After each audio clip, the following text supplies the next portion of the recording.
Bienvenidos a los Happy Talks, conversaciones que nos inspiran. Hoy con un tema que me tiene feliz, un tema de muchísima reflexión, un tema en el cual he estado indagando en diferentes países. Hoy estaremos hablando acerca de mitos y realidades del cambio climático. Hoy estaremos hablando con una experta de Colombia, Brigitte Baptiste, una mujer y un ser extraordinario que en su formación es bióloga de la Universidad Javeriana, con maestría en conservación y desarrollo tropical de la Universidad de la Florida, PhD honoris causa de la Universidad Unipaz. Es directora del Instituto de Investigaciones de Recursos Biológicos Alexander von Humboldt en Colombia. Es un ser extraordinario, es un ser que trabaja con este tema de la conservación. Me encanta porque es un ser que nos habla de inteligencia, de bienestar, de conectarnos, y seguramente nos va a traer unas reflexiones muy poderosas el día de hoy acerca de todo este tema de mitos y realidades del cambio climático. Miren, yo estuve esta semana con 2 eventos internacionales y en uno de ellos me dijeron: Jordi, pero ¿tú qué piensas que el cambio climático no es una conspiración? Y yo pensé, santo cielo. Y después me conecté con 2 expertas en América Latina que me dijeron: Jordi, pero eso del cambio climático no es que es un montaje en el cual nos pusieron a todos. Y eso me motivó grandes y profundas reflexiones. Por eso, entonces, hoy quiero compartir con ustedes en los Happy Talks con esta experta maravillosa, mitos y realidades del cambio climático. Pero antes de hacerles 3 invitaciones, la primera de ellas es: la gente me dice: Jordi, yo quiero una cita contigo. Simplemente me pueden escribir a mi Instagram, @jordi.duque, y podremos compartir acerca de todo esto. Yo soy mentor de logro objetivos, cambio de vida consciente, y podemos tener conversaciones. Ahora acompaño a personas en diferentes continentes y planetas. Y planetas, ¿sí? Continentes, ciudades, países. Me encanta.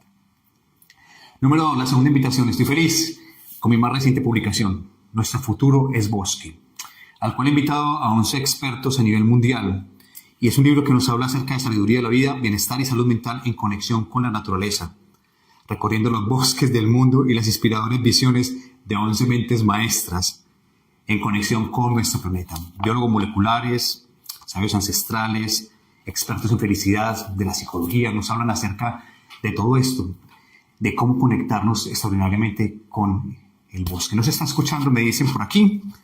Voy a revisar. ¿No se escucha? Si se escucha, por favor me corrigen. Si se está escuchando, si alguien me puede decir si tenemos sonido, sí o no, para poder tener la verificación. ¿Se escucha? Me dicen que sí se está escuchando por aquí. Gloria Patricia nos dice que nos está escuchando. Sí se escucha muy bien, nos dicen también desde México. Bueno, gracias a todos los que estamos en conexión. Entonces vamos a estar hablando acerca de todo este tema. Les estaba contando acerca del libro maravilloso.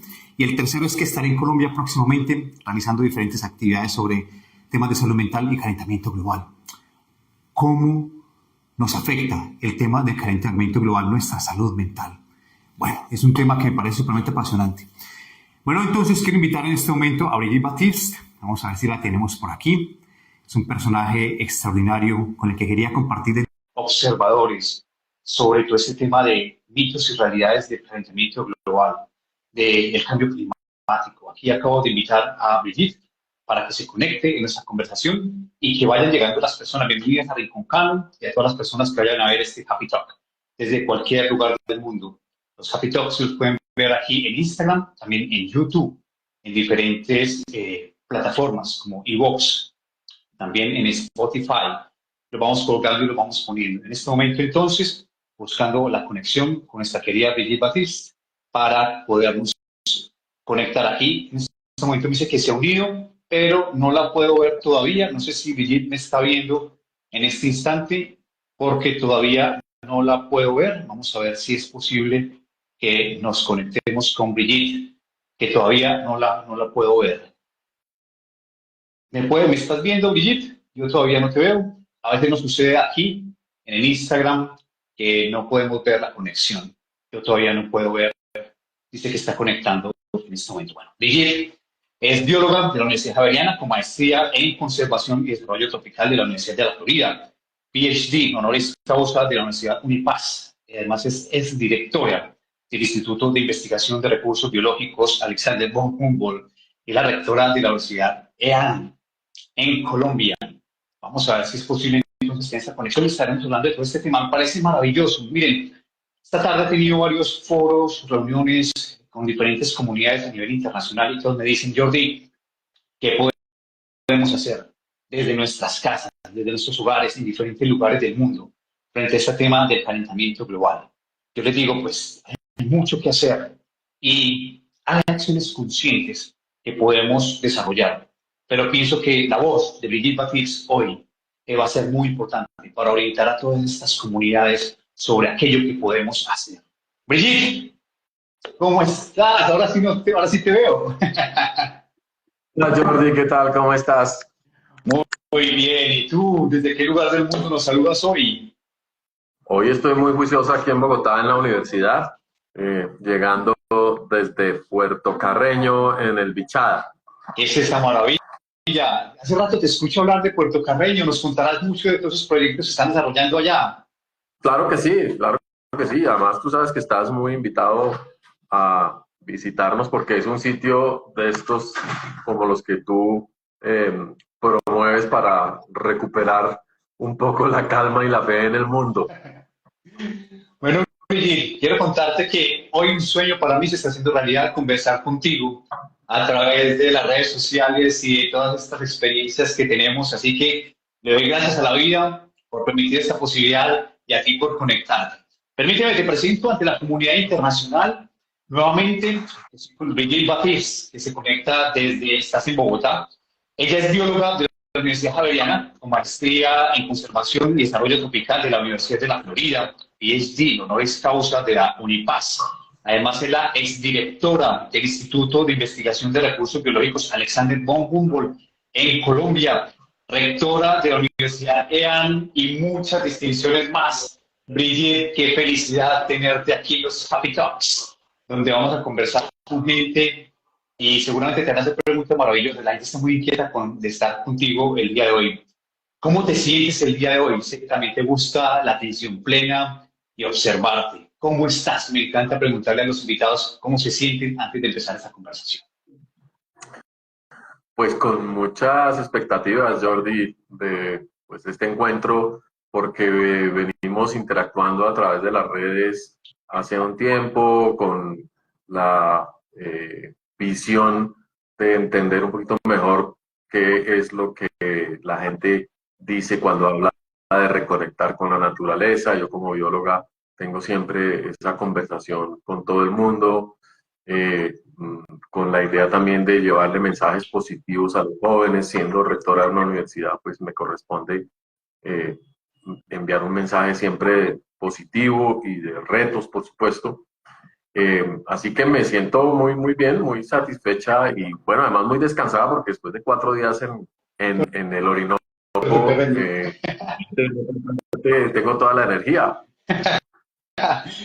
Qué envidia, seguramente voy a poder estar por allá, mi Brigitte. Te quiero contar que voy a estar en Colombia ahora el mes de marzo y tengo varias invitaciones, pues entre ellas qué bueno poder compartir contigo todo eso que estás haciendo, porque parte del objetivo es que me quiero llevar para todos estos eventos internacionales en los que estoy un pedacito de esas mejores experiencias y buenas prácticas que se estén realizando en Colombia para poderlas visibilizar un poco más en todos estos escenarios internacionales. Brigitte, gracias entonces. Y yo quisiera empezar por el principio. Y vamos a hablar de muchas cosas y cuando te escucho hablar estos días con Pilar Botero, con Pilar, con diferentes entrevistas en los cuales has estado escenarios, que el High Festival, etcétera, etcétera, yo, wow, tanta gente que te admira y tanto que hablar contigo, pero yo quiero empezar por un tema que esta semana me hizo erizar, Brigitte. Y yo quiero que empecemos por ahí, que es la columna vertebral de esta conversación.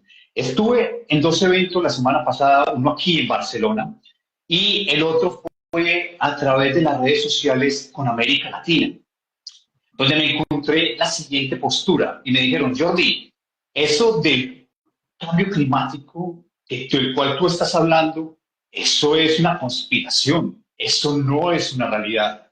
Y entonces, Brigitte, en toda esta historia en la que estoy por el mundo, recorriendo bosques y viendo que la gente se está sensible al tema porque estamos viendo que muchas cosas están sucediendo, yo digo, si esto está pensando estas personas que son expertas, Brigitte, atienden a cientos de personas, hay un fragmento de la población pensando en esa versión del cambio climático. Yo dije, yo quiero empezar con Brigitte preguntándole, ¿es mito o es una realidad el cambio climático? Bueno, Jordi, definitivamente es una realidad. El cambio climático está sucediendo. Tal vez la pregunta que se hacen muchas personas es si se trata de un proceso natural que viene transformando las condiciones de vida del planeta durante los últimos miles de años y que pues es algo a lo que nos tenemos que ir adaptando y acostumbrando, o si se trata de un fenómeno causado por los seres humanos y que en la medida en que está siendo afectado por nosotros, pues puede ser o resultar más grave de lo que sería si fuese solamente un fenómeno natural. Entonces la gente dice, no, pues si es un fenómeno natural, no hay nada que hacer, adaptémonos y ya. Pero si es un fenómeno en el cual la emisión de combustibles o los gases de efecto invernadero o las otras actividades humanas están involucradas, pues entonces sí implica unos cambios de comportamiento más drásticos. Y tal vez ahí es donde la gente dice, uy, mejor quedémonos con la versión sencilla, con la versión fácil, de que el cambio climático es algo producido naturalmente o por la voluntad de los astros o de los o de Dios, y a nosotros nos corresponde recibirlo pasivamente. En cambio, si nos piden que hay que disminuir nuestros patrones de consumo, que hay que dejar de deforestar, que hay que cambiar de carro, entonces, claro, se convierte en una premisa incómoda, como decía el expresidente de los Estados Unidos, una verdad incómoda. Pues yo sí creo que es incómoda, pero siempre ha pasado a lo largo de la historia. Los elementos críticos que han producido revoluciones, tanto negativas como positivas, porque las hay de ambos naturaleza, provienen de condiciones críticas, de riesgos profundos que los seres humanos hemos construido en el planeta. Entonces, sí, hay cambio climático, sí, nosotros somos agentes de calentamiento global y de crisis climática, somos agentes que estamos creando riesgo, pero para que no suene apocalíptico desde el principio, también somos los llamados a encontrar las soluciones y no necesariamente volviendo a la era de las cavernas, que tal vez es el argumento que a la gente le da más miedo. Sí, de acuerdo con lo que te escucho, gracias por explicarnos. Entonces, escucho que existe un cambio normal en el planeta, una evolución, porque cuando estuve viviendo en Australia y yo vi que Alice Springs, que era ese desierto y una zona del país, necesitaba calentarse y quemarse los bosques alrededor y que era frecuente en Australia, la gente me decía, pero Jordi, es que aquí es normal que se quemen los bosques por el ritmo natural que tienen. Entonces, hay ciertas acciones naturales del planeta que ahora evidenciamos más gracias a las redes sociales, pero hay cierta injerencia en los seres humanos frente al tema, a los consumos que estamos haciendo, y es lo que tú nos llamas esa verdad incómoda. Pero realmente existe una crisis climática o estamos experimentando lo que siempre ha pasado. Porque, mira, yo acabo de llegar a Europa y me dicen, Jordi, el invierno que tenemos es como si estuviéramos todavía en otoño. Y el verano que acabamos de pasar nos estábamos incinerando. ¿Cuántas personas murieron el año pasado en el verano en Europa? Entonces, pensaría y me encantaría que nos ampliaras si hay una real crisis, si hay una variación real, un incremento en las temperaturas tanto hacia el frío como hacia el calor. Sí, y sí hay un incremento de lo que llamamos los eventos extremos, es decir, esas situaciones de lluvias que sobrepasan el promedio o sobrepasan los máximos que se habían alcanzado en el pasado. Sí hay temperaturas que están continuamente rompiendo el récord del pasado. Pero yo soy muy estricta y comparto también con muchos analistas que para uno definir tendencias de largo plazo se requieren series de datos importantes. Y eso hace que en algunos casos todavía no podamos afirmar con el 99% de certeza que lo que está pasando es un fenómeno fuera de toda normalidad. Es decir, que se trata de algo anómalo porque todos los sistemas tienen picos de comportamiento. Entonces, lo que un estadístico serio diría es, sí, lo que está pasando está en el tope de lo raro, pero para poder verificar si se trata de un nuevo estado de equilibrio, una nueva condición permanente, vamos a necesitar mucho tiempo. Eso nos pasa con los huracanes, por ejemplo. La gente dice, los huracanes en el Caribe, los tifones en Asia son terribles, cada vez son peores. Y no hay evidencia científica de que sean peores. Incluso durante cierta época, en los años 70, disminuyeron un poquito en intensidad durante una década y media, y se está averiguando realmente por qué. Parece que el calentamiento de la atmósfera hace que haya menos huracanes en algún punto de equilibrio térmico del planeta. Entonces, no es tan sencillo. No es tan sencillo hacer afirmaciones de que, miren, cada vez hay más huracanes, miren, cada vez hay más épocas secas. Hay tendencias que llevan varios años afirmándose: la sequía en Argentina, la sequía en el Mediterráneo, la sequía en California, pero al mismo tiempo hay zonas del planeta que no han experimentado esos cambios radicales o que los expresan en el otro sentido. Pero pues como somos precavidos, siempre hay que tener atentos los oídos y los ojos y los sentidos a estas señales de incremento de cualquier condición, porque ¿qué tal que sí? ¿Qué tal que las temperaturas sigan subiendo y en 10 años, sea por culpa nuestra o no, nos van a generar una cantidad de problemas epidemiológicos, de la producción agropecuaria, del transporte marítimo, desastres sociales?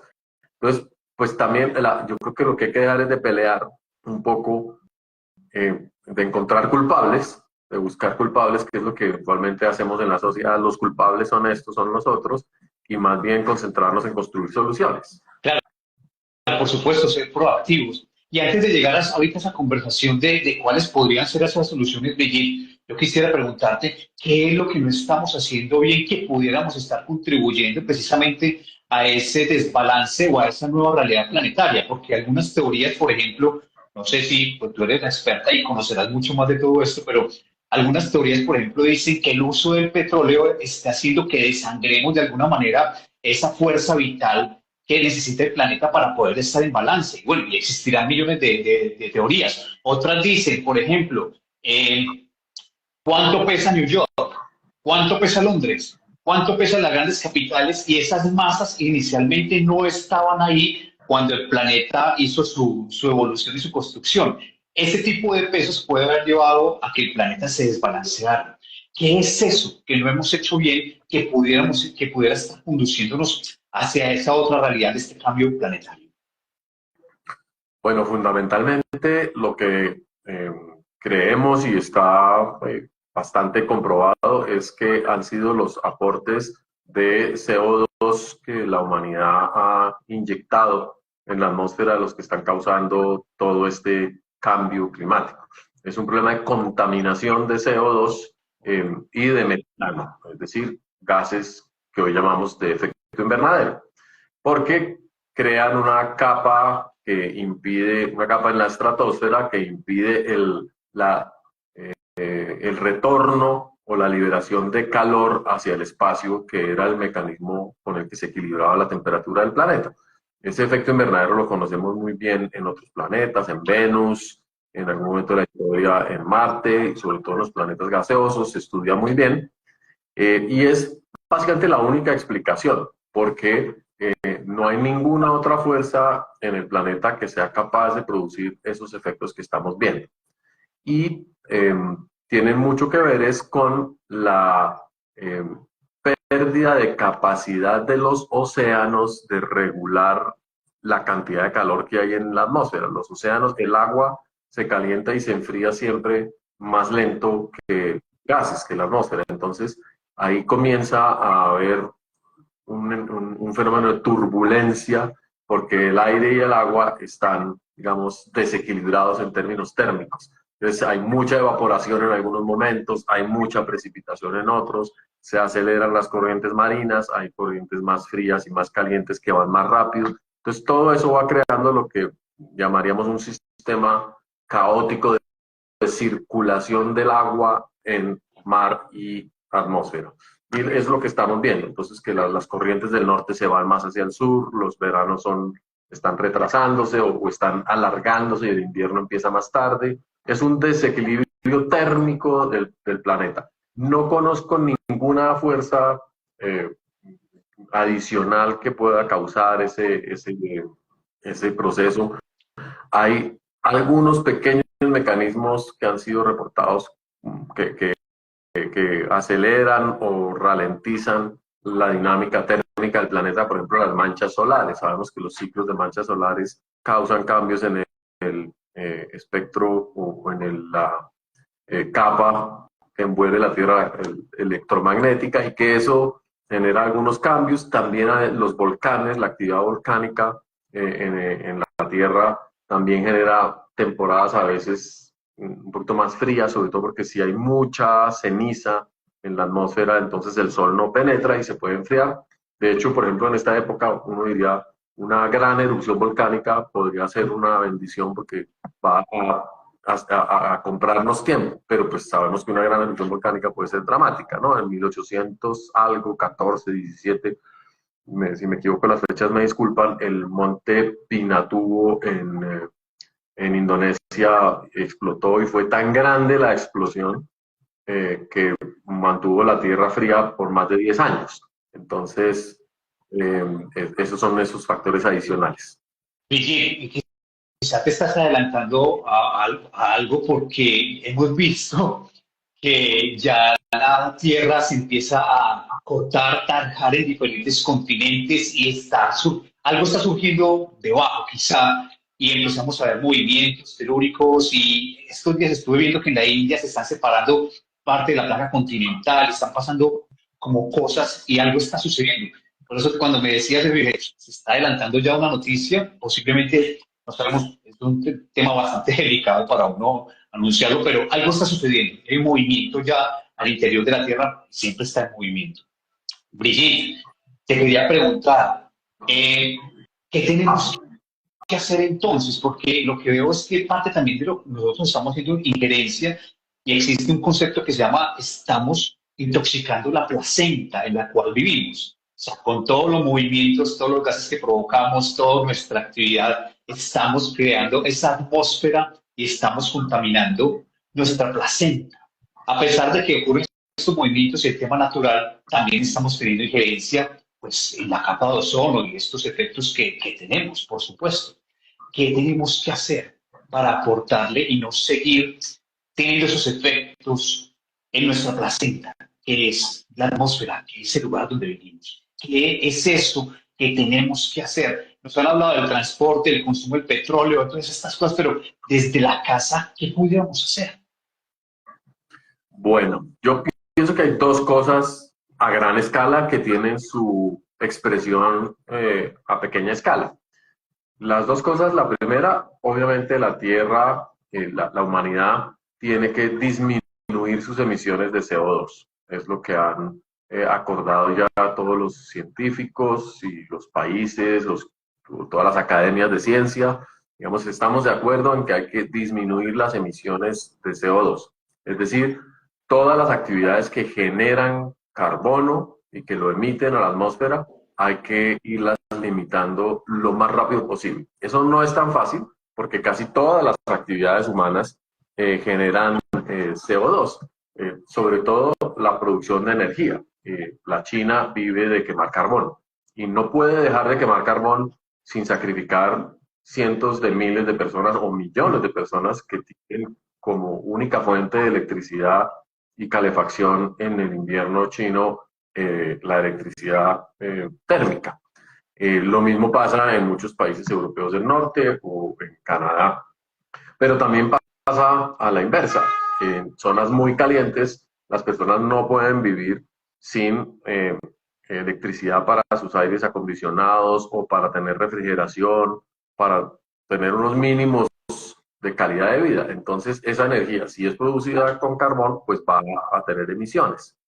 Entonces, por eso es difícil, digamos, darle cumplimiento rápido a los acuerdos de los países. Todo el mundo sabe que tenemos que reducir las emisiones y estamos haciendo muchas cosas para eso. Estamos mejorando la tecnología, siendo más eficientes, y estamos innovando en nuevas tecnologías que no sean emisoras de carbón.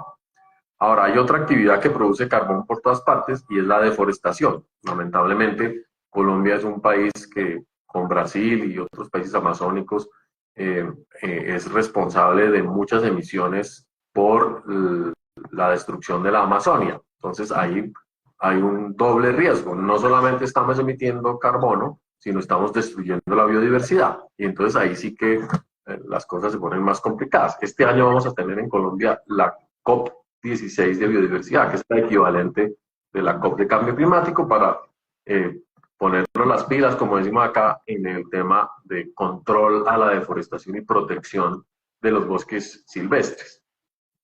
Eso es una cara de la moneda. La otra cara de la moneda es, aunque reduzcamos las emisiones de aquí al 2030, de aquí al 2040, y las dejemos en niveles previos a la revolución industrial o previos a 1900, vamos a tener que adaptarnos al estado de las cosas, porque ya sucedió, ya la atmósfera está irreversiblemente contaminada, o por lo menos no sabemos cómo descontaminarla. Podemos sembrar muchos árboles, podemos hacer todo lo que queramos para sacarle CO2, pero ya eso no va a ser suficiente.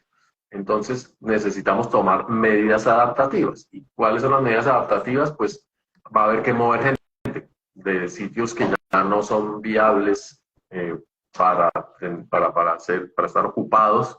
Muchas islas en el Pacífico, estados enteros incluso, islas en el Caribe, países que tienen amplias zonas costeras muy susceptibles a la erosión y a las marejadas, como Bangladesh, van a requerir atención especializada. Y entonces necesitamos rápidamente hacer los planes de contingencia para que podamos responder a esa presión. Y tenemos todo el tema de los cambios en los cultivos, porque el calentamiento lo que está haciendo es cambiar las condiciones de pluviosidad y sequía y temperatura que requieren los principales cultivos del mundo. Y ya estamos viendo efectos de desplazamiento de cultivos. Zonas que antes tenían cierta vocación ya no la tienen. En Europa estamos viendo un desplazamiento de los vinos hacia el norte. El cinturón de trigo también se está desplazando. En Colombia el café se está también desplazando hacia arriba de la montaña, porque medio grado centígrado en promedio cambia el florecimiento y la productividad. Y finalmente, los temas de pandemias, pues ya todos vivimos la COVID, los organismos, los microorganismos son muy sensibles a los cambios de temperatura, entonces un incremento leve en el promedio de las temperaturas de alguna región o de la humedad va a hacer que muchos microorganismos que antes estaban, digamos, aislados naturalmente, puedan incluso expandirse por todo el planeta. Estamos muy asustados con virus y bacterias que están en Rusia o en Canadá capturados en el hielo, que no existían o no estaban entre nosotros nunca habían estado entre nosotros, porque más de 100.000 años congelados, y entonces los humanos no estábamos por ahí, y que apenas se liberen, pues van a salir como locos a comer gente. Pues esta es una visión apocalíptica, pero no es que haya pasado, pero pues hay que tener todo el rango. ¿Qué podemos hacer en la casa? Definitivamente sí, revisar nuestros patrones de consumo, revisar cómo estamos o no contribuyendo con la contaminación en términos de demanda energética, sobre todo demanda de transporte, si estamos votando por los gobiernos que favorecen el carro de gasolina o el carro ineficiente, o por gobiernos que ofrecen trenes eléctricos o con combustibles provenientes de energía solar o eólica. podemos comer mejor, revisar nuestros hábitos alimenticios para disminuir nuestra huella ecológica, podemos desperdiciar menos. Uno de los temas más críticos en los hogares es el desperdicio de ropa, el desperdicio de materias primas y recursos, el desperdicio de comida. Uno no se da cuenta, pero en muchos casos, incluso teniendo pocos ingresos, los dilapida y gasta en cosas que realmente son muy tóxicas o innecesarias. Sí, Brigitte, gracias por toda esta impresión que nos haces. Y yo veo, pues, lo primero que dices, esto de mover ciudades y países, yo pensaba, pero ¿cuánto tardará o qué tiene que hacer un Estado para poder mover toda una ciudad y todo un país? Son proyectos de futuro y tenemos en este momento, primero, la conciencia de que debemos hacerlo para poder generar un cambio real. Y lo otro, eso es posible, o sea, eso es un sueño.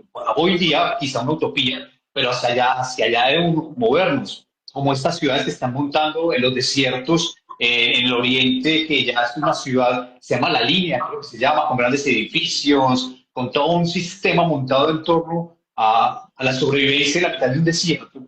Pero esos son ejemplos que es demasiado futurismo. Hoy en día los gobiernos están dispuestos a hacer esos movimientos. Dejemos la pregunta, no sabemos la respuesta.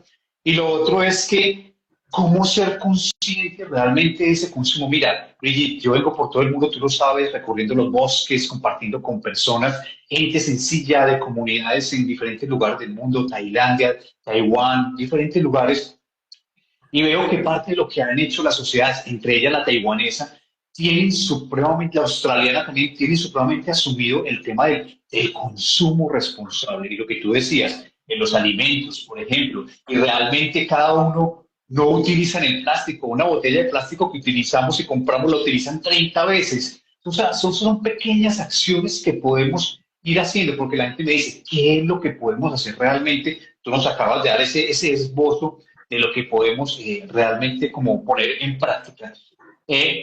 Brigitte, hay un tema, y yo quisiera preguntarte en la investigación a propósito de mi libro, Nuestro futuro es bosque, me encontré que una investigación de la Universidad de Davis dice que el incremento entre 1 y 2 grados de temperatura podría empezar a generar violencia en los seres humanos, tanto así que podría incrementarse en un 5% la violencia en los seres humanos cuando estamos sometidos a los extremos de las temperaturas. ¿Qué piensas acerca de esta afirmación que nos da la Universidad de Davis? Pues muy interesante, no conozco los estudios que la respaldan, pero tiene todo el sentido. Cualquier factor que incremente el estrés de las personas va a generar mayor competencia entre estas, va a generar menos tolerancia, menos capacidad de trabajar en equipo, porque cada quien va a estar muy preocupado por su bienestar personal.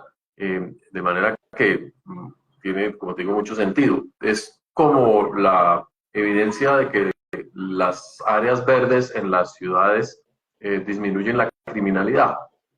Y es cierto, porque entre más espacios recreativos haya para la población, que los niños puedan salir a jugar en paz, que la gente pueda salir a caminar o a montar en bicicleta, pero sin estar expuesta al calor infernal de las baldosas, del cemento o del concreto, y el acero hace que el entorno sea mucho más grato. Además es más húmedo y también es más estimulante a los sentidos. Tú sales a caminar por un espacio, por un parque urbano diseñado, verde o con aves y con niños jugando, y encuentras mucha más satisfacción vital que si estás sentado en un banco en una plaza de cemento. Puede ser una experiencia minimalista, pero tú no quisieras eso para toda tu vida. Entonces sí, creo que hay una relación importante entre la persistencia y la complejidad de los bosques y de lo que llamaríamos la masa vegetal en las ciudades o en el campo, y el comportamiento. Gracias, Brigitte. Brigitte, hay un tema que nos da entrada a esto que nos acaba de llegar y quisiera preguntarte si sabes o no sabes, lo has escuchado, lo han tenido en cuenta, porque tú conoces un poco y te mueves en toda esta esfera internacional de todo este tema. Se habla ya acerca de los efectos que tiene el cambio climático en la salud mental. Y entre ellas, pues, o sea, y ya se habla, por ejemplo, de la ecoansiedad, que ya ha sido aprobada por la Asociación de Psicología Americana. Se habla del déficit de ausencia de naturaleza. Bueno, de ese tipo, una cantidad de cosas que empiezan a traer también inclusive a la nueva generación cierto nivel de ansiedad porque desconocen qué va a pasar en el futuro de la naturaleza, del planeta, si vamos a tener el suministro de alimentos, etcétera, etcétera. ¿Qué conoces acerca de ese efecto del cambio climático y la salud mental?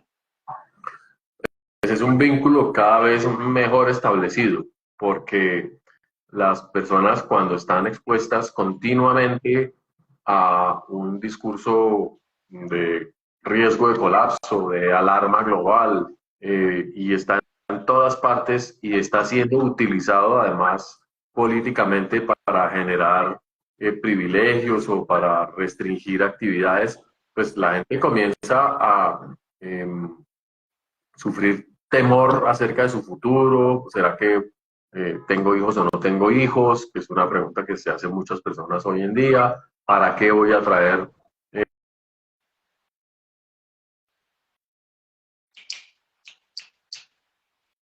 Además, eh, estamos empezando a refugiarnos, digamos, en nuestro presente y tal vez como perdiendo la esperanza o el sentido de propósito. Eso es algo que nos dice mucho, ¿no? Pero ¿qué propósito tiene la vida si ya está escrito que el cambio climático va a traer un colapso de la civilización?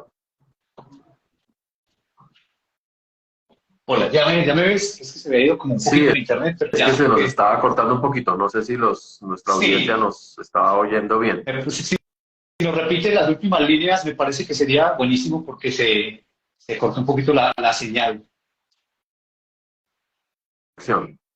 Ahora sí, creo que Tenemos estamos en conexión. ahí vienen los ratitos. Vemos que son las manchas solares.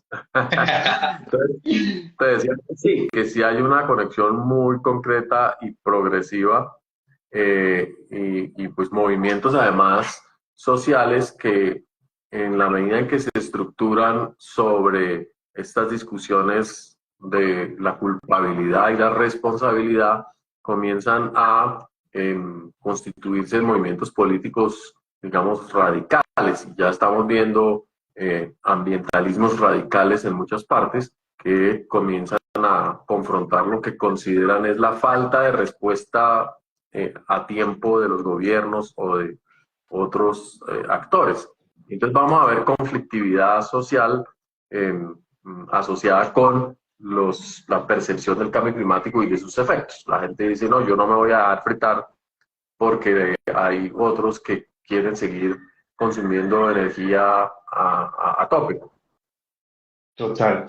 Me parece que estos días hubo unos incendios en Chile y en Colombia y la reacción de la gente fue amor. O sea, solucionemos esta vaina, es un tema real, ya nos tocó y se activó cierto amor en torno a la protección de los bosques, que también es otra de las reacciones que podemos tener a favor. Vigi, yo te quiero preguntar, y quiero irme a la Vigi bióloga. ¿Qué nos pasa cuando entramos a un bosque? ¿Cuál es tu versión? ¿Qué es lo que nos sucede? Porque es que todo el mundo dice experimento expansión del sistema nervioso y nuestros viajes naturales conscientes en el mundo, y es parte de lo que estamos haciendo. Yo le pregunto a la gente qué es lo que siente, y los seres humanos sentimos muchas reacciones y expansión. Yo le quiero preguntar a esa bióloga, Brigitte, cuando va a un bosque, ¿qué es lo que siente? Bueno, lo primero, siempre frescura. El bosque siempre, de manera muy material, es un lugar que está 3 o 4 grados por debajo de la temperatura del exterior o de cualquier otro espacio que no esté poblado por árboles, por vegetación. Eso es como la sensación inmediata y eso genera todo un cambio de percepción, incluso te tranquiliza un poco porque si aquí hace un poquito más de frío, sea en el Amazonas o en un pinar escandinavo, el bosque también genera una sensación de cierto sobrecogimiento, ¿cierto? Porque estás caminando o compartiendo el espacio con centenares de seres vivos no humanos. Entonces, de todas maneras, aunque vayas acompañada o vayas en un grupo, finalmente hay más seres vivos en el bosque que no conoces que en cualquier otra parte. Entonces, también como que tu sentido de la atención cambia y te vuelves más receptiva a lo que está sucediendo, bien sea también por temor de lo desconocido, pero también por un poco de admiración de lo que vas encontrando. Y claro, como pues yo desde muy pequeña tengo mucha empatía con el bosque, inmediatamente lo que empiezo es a ver la cantidad de formas, a percibir los olores, a percibir la estética y la complejidad de los ambientes boscosos, y eso se convierte en una fuente infinita de exploración y de curiosidad que pues absorbe y borra cualquier sentimiento de temor o de riesgo. Entonces para mí el bosque sí es un sitio mágico en todo sentido.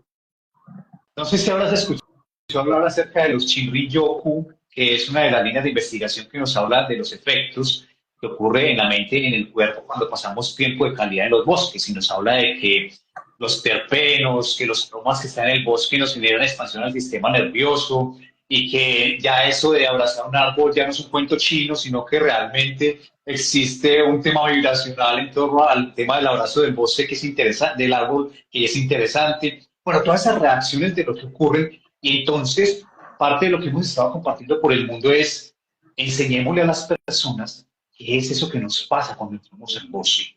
Y por eso tu versión de lo que nos pasa cuando entramos al bosque, lo que a ti te pasa, pues quiero que nos conduzca a ese enamoramiento de que en el bosque nos pasan cosas extraordinarias. Y cuando aprendamos a respetar el bosque, pues muchas cosas van a pasar. Brigitte, esta semana lanzamos algo muy atrevido, me da hasta vergüenza porque es un atrevimiento, pero hago parte de varias comunidades internacionales de coaches, hago parte de la Global Coaching Federation como el director de evolución y conservación planetaria, de la red global de mentores, bueno, de 15 o 20 comunidades, y todo el mundo me preguntaba, Jordi, ¿qué tenemos que hacer? Por favor, dinos qué tenemos que hacer frente al tema de la situación del planeta.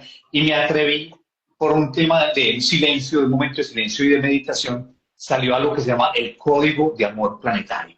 Son 5 acciones que debemos hacer los seres humanos. Y Brigitte, yo quiero contarte qué piensas, te lo voy a exponer en 20 segundos. Es la teoría en la que estoy es, invirtamos la ecuación. Nos dijeron que había que cuidar el planeta hace 30, 40, 50 años, venimos con esa historia y ya vemos el resultado que tenemos.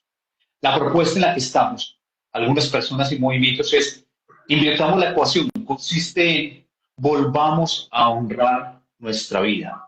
Volvamos a honrar nuestro cuerpo, nuestra alimentación, nuestras palabras, nuestros actos cotidianos. Que en la medida en que podamos, volvamos a honrar nuestra vida, tendremos la capacidad de honrar al otro, al vecino, a nuestra mascota, a las plantas y como consecuencia a lo demás, al planeta. ¿Qué piensas de esta postura? Volver a honrar la vida y como consecuencia aprenderemos a honrarlo todo, inclusive el planeta. Me identifico plenamente porque pues la vida en el planeta no es nuestra vida, es una vida compartida. Nosotros provenimos de la complejidad del planeta. Yo no soy una persona creyente, pero no dejo de asombrarme de la evolución y digamos, de la sofisticación de los eventuales procesos que hay detrás de mi existencia. Y como yo no soy capaz de replicarlos, pues los respeto profundamente, los admiro, los honro, y tengo, digamos, una ética profunda de respeto a la vida. Y a la vida como en su conjunto, y como ecóloga entendiendo lo que implica que algo esté vivo. Eso a veces nos lleva a discusiones sobre, por ejemplo, si matamos para comer, si pescamos, si comemos vacas, si no comemos vacas, si cazamos, que son discusiones más interculturales que otra cosa, porque depende de donde vivamos, pues, la capacidad de crear vínculos significativos con la biodiversidad es distinta. Pero de todas maneras, sí tenemos que dignificar la vida en todas sus expresiones. Yo creo que ese es tal vez lo que yo percibiría de este mensaje y pues me adhiero totalmente. Te lo voy a mandar para que me acompañes a replicarlo por todas partes. Mi Brigitte, yo no puedo dejar pasar esta oportunidad y preguntarte acerca de cuáles son las perspectivas del ser humano en este planeta. ¿Qué nos espera? ¿Estamos siendo buenos antecesores? ¿Qué le espera a las futuras generaciones? A eso a mí me gusta mucho porque nada más complicado que usar la bola de cristal, ¿no? Tenemos escenarios de cambio climático que más allá de 20, 25 años se convierten ya en señales muy complejas y con probabilidades muy difíciles de establecer, eh, difíciles de entender también. Es decir, el futuro es bien difícil de imaginar y basta, para aquellos que tenemos más de 50 años, por ejemplo, preguntarse si nos imaginábamos cuando teníamos 20 cómo iba a ser esta época. Y ese viaje retrospectivo nos indica mucho. Es decir, nunca hubiéramos podido predecir lo que iba a pasar con el mundo y con nosotros en el mundo hace 30, 40 años. Entonces, es una gran incertidumbre. Ahora, con el estado de cosas, a mí me cuesta imaginarme cómo viviremos en el siglo XXII. En el siglo XIX no dudábamos de que íbamos a estar presentes en el XX.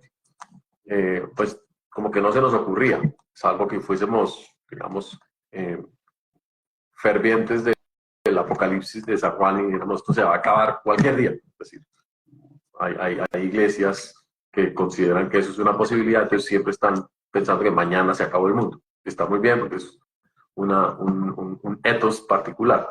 Pero en general los seres humanos siempre piensan que la vida va a continuar más o menos parecida a la que llevamos en el presente. Y eso en este momento de la historia es inimaginable para el siglo XXII. Yo no me imagino en el siglo XXII cómo puede ser la humanidad, cómo pueden ser nuestros cuerpos, cómo puede ser el planeta, porque hay tantas cosas en juego que las posibilidades son infinitas, algunas muy perturbadoras, como que no estemos en el planeta, o algunas en las cuales probablemente estemos, pero en formas muy extrañas. Entonces, tal vez lo más interesante de este momento particular de la historia es la conciencia de la incertidumbre, de que es bien difícil pronosticar, pero eso nos libera también de ciertas cargas, de ciertas obligaciones y nos permite el espacio para crear. El futuro será seguramente lo que logremos constituir colectivamente. El futuro lo vamos a hacer entre todos. A algunos les parecerá más chévere que no pasen ciertas cosas, por ejemplo, rechazarán ciertos avances tecnológicos o ciertos cambios, no diría avances, ciertos cambios en las tecnologías y como que tratarán de vivir una vida más orgánica con la expectativa de que en el siglo XXII estemos viviendo en un planeta sano nuevamente, en un planeta regenerado, restituido y con ciertos valores y parámetros parecidos más a los del siglo XII o XIII que a los del futuro, pero con algunas de las ventajas, porque uno no quisiera, digamos, vivir en el siglo XIV sin anestesia o sin, o sin lentejuelas, digo yo, pero bueno, en el siglo XIV no eran lentejuelas. Me encanta, buenísimo. Pero también está el tema de la tecnología, que nos abre unos espacios por ahora muy controversiales, pero que tienen que ver con la realidad virtual, el Neuralink de Elon Musk, los viajes interestelares o por lo menos dentro del sistema solar, porque sí, no tendremos colonias en Marte en el 2025, pero no es imposible imaginar en el 2100. Entonces, hay unas rutas en las que la humanidad seguramente va a coger caminos distintos. Gracias por atreverte, te adoramos por esta perspectiva, me encanta. No me puedo quedar con las ganas de preguntarle porque me encanta todo ese discurso y tu vida como tal, que nos propone cosas diferentes. Brigitte, y desde esta perspectiva, pues estás al frente de una universidad, la Universidad EAN, y vienen desarrollando proyectos en diferentes zonas del país. ¿Qué pudieras contarnos? Este Happy Talk lo ven personas en diferentes continentes alrededor del mundo. ¿Qué podemos contarle de esa labor que estás desarrollando y cuál es la esencia de la labor que están desarrollando desde la universidad? Pues mira, Jordi, lo más importante es lo que tú haces, que es la búsqueda de reconectar a las personas con ese mundo orgánico que a veces se nos olvida que está a nuestro alrededor y del cual dependemos. Entonces, que todos nuestros estudiantes tengan la oportunidad de caminar por el bosque, de ir a las montañas, de pasar un día sembrando árboles con sus compañeros y compañeras, o eventualmente en su carrera recoger parte de ese contexto biológico que por las historias de vida a veces tenemos que dejar de lado. Entonces, si uno estudia finanzas, si uno estudia ingeniería de sistemas, de todas maneras requiere una experiencia de lo vivo y de lo orgánico para no creer que sea independizado de los procesos vitales. Entonces, eso es por un lado lo que hacemos, proveer esa posibilidad de experiencia y, bueno, vamos construyéndola poco a poco. Tenemos un bosque de la universidad que hemos venido plantando como parte de nuestras compensaciones por el exceso de emisiones de CO2. Las universidades emitimos poquito, somos juiciosas con la cuenta de la luz y ese tipo de cosas, pero igual tenemos que sembrar árboles para completar la cuota y lo hacemos en un bosque cercano a la universidad, en jornadas los sábados, vamos a caminar y alguien nos habla un poco de cómo funcionan los bosques aquí en la región. Pero acabamos de establecer una estación frente al río Orinoco, en una zona ya mucho más, digamos, no diría que agreste, pero lejana y silvestre, una población pequeña de Colombia en la frontera con Venezuela, con la expectativa también de proveer retos un poco más complejos a todos nuestros estudiantes. Es una región donde el promedio de temperatura está en 34 grados centígrados, la temperatura durante el día, todos los días del año llega casi que a 40, una zona donde hay 4 meses de lluvia permanente, tipo amazónico, pero es un ecosistema de sabana con grandes ríos, con mucha diversidad, con unos paisajes de una amplitud gigantesca. A ver si eso nos plantea otro escenario y nos abre la cabeza para pensar la Tierra con otros ojos. Pensar la Tierra con otros ojos, pensar la Tierra con otra cabeza, otros ojos. También lo pensamos con otros ojos. Sí. Brigitte, contémosle al mundo Colombia. Colombia sabemos que es un tesoro de biodiversidad, sabemos que debemos conservarla. ¿Qué poder decirle al mundo, a la gente, para que miren a Colombia con esos ojos de la naturaleza, de la biodiversidad, de ese referente mundial, de un pulmón del mundo? ¿Qué decirle a la gente sobre Colombia?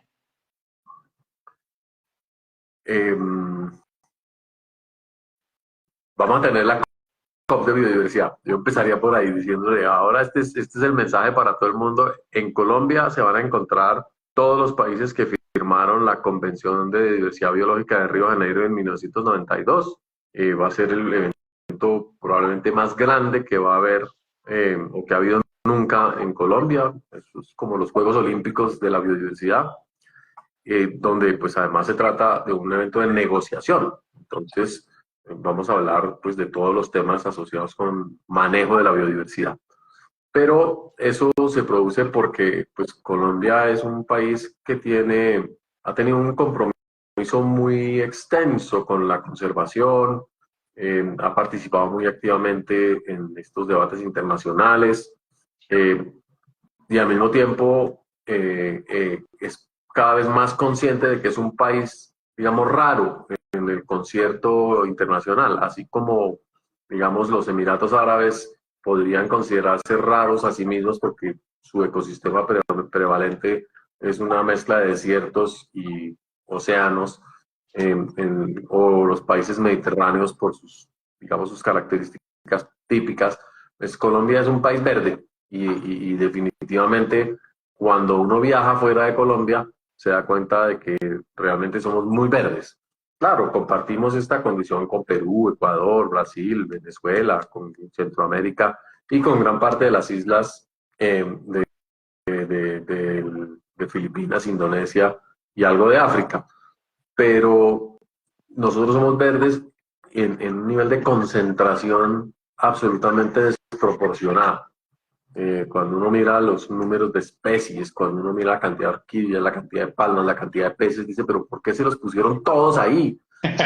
Toda la y pues yo creo que en parte esa complejidad es la que hace que nos peleemos tanto, digamos que estemos continuamente en conflicto y hay que reconocerlo como parte de la historia. En Colombia no hemos sabido habitar nuestro territorio y seguimos en disputa, y pues esperaríamos que la biodiversidad nos trajera más bien un espacio de conversación y de acuerdos que un espacio de disputa. Me encanta. Ya vamos a entrar en esta parte final, Billy. Conversar contigo es fascinante. Me enamora, nos tienes enamorados a todos. Conversar contigo es demasiado rico, profundo, diferentes temas. Hay un tema que yo no me quiero ir también un poco sin hablar, El mundo según Brigitte, escrito por la periodista Diana Calderón. Ese libro tuyo, hablemos un poco de ese libro, porque me lo quiero leer, estoy indagando ahora, y Diana Calderón es una gran periodista en Colombia, que también la adoro, su estilo, sé que es bastante seria y rigurosa con su trabajo periodístico, y es la que está detrás de este libro tuyo que se llama El mundo según Brigitte. Ella dice que es el viaje a la profundidad de un personaje fascinante, sin lugar a dudas. ¿Qué nos puedes decir acerca de ese libro? Bueno, no, yo quedé muy contenta por poder trabajar con Diana. En gran medida fue una alternativa estupenda ante mi falta de capacidad para escribir lo que les estoy contando hoy, porque escribir bien requiere talento y tiempo, y Diana los tiene ambos. Entonces logró un libro que yo creo que es muy fácil de leer, es un libro ameno, es un libro donde se recoge pues parte de mi historia personal, no por que sea fascinante, sino porque explica en gran medida algunas de mis ideas sobre los temas ambientales y de cómo vivir en el planeta. El libro está dividido en dos secciones, una biográfica y una más reflexiva sobre la forma de abordar la biodiversidad en Colombia. Entonces, pero es una conversación que promueve Diana y donde, pues así como tú en esta charla tan amena, va jalándome la lengua y me obliga a decir cosas que después van quedando para la posteridad y de las que no va a poder defender. Me encanta. Tenemos muchas preguntas, pero quiero hacerte dos o tres preguntas que te han hecho antes de finalizar. Nos dicen algunas personas, Brigitte, tu observador de qué se debería hacer después de las quemas de los frailejones en Colombia. ¿Qué se debería hacer? Bueno, hemos conversado mucho con los expertos en restauración. No soy una experta en ese tema, me gusta más el tema como trabajar el diseño de nuevos ecosistemas, pero coincidimos en que en general los páramos es mejor no hacer nada, es mejor dejar que se recuperen solos y que el banco de semillas, que las fuerzas biológicas lo vuelvan a poblar, y normalmente funciona. Por supuesto, lo que hay que hacer es evitar que entren las vacas, las cabras, las ovejas, o que se utilice esa tierra para cualquier otro fin, sembrar papas, hacer agricultura. Entonces, hay que protegerlas de los animales domésticos, y seguramente es a veces un poco complicado, pero es indispensable. Y en otros sitios sí hay distintas alternativas de restauración. Si se quemó un bosque, una plantación forestal, pues depende de quién fuera el dueño, depende de qué clase de cocina era, y a veces el dueño querrá volver a tener una plantación, pues si quiere volver a arriesgarse, pues lo puede hacer. En otras condiciones lo que vamos a hacer es promover una restauración como inteligente, creando, por ejemplo, núcleos de especies nativas de rápido crecimiento que luego van a dar lugar a la aparición y a la llegada de aves que pueden sembrar los árboles del futuro. Entonces, siempre con una perspectiva de largo plazo, obviamente, que cambia mucho según el ecosistema. En Amazonia tenemos muchos problemas porque la destrucción de la selva completa y su arrasamiento por el fuego implica una sustitución muy agresiva de la biodiversidad por un pastizal con vacas. Y que un pastizal con vacas vuelva a ser selva sí requiere un esfuerzo gigantesco. Además porque nadie está dispuesto a sacar las vacas y el pasto. Entonces implica un conflicto social. Total. Brigitte, muchas preguntas. Esta va a modo más personal. ¿Qué hace Brigitte para sentirse coherente, feliz y aportando al mundo? Porque casi siempre te vemos sonriente, esplendorosa, contenta, animosa.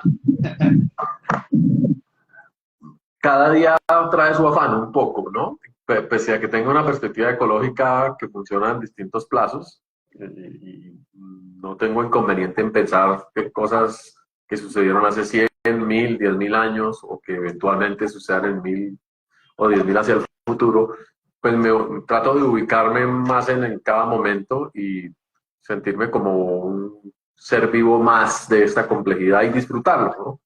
Confiando en que no se me queme el mundo, tratando de hacer lo mejor posible para que los demás no lo quemen, y eso me mantiene activa y contenta porque es un mensaje permanente o es una actividad permanente de protección de la vida. Totalmente, totalmente. Brigitte, mensaje final sobre el tema de respeto por la diferencia, respeto por el otro, respeto por la naturaleza, respeto por todo.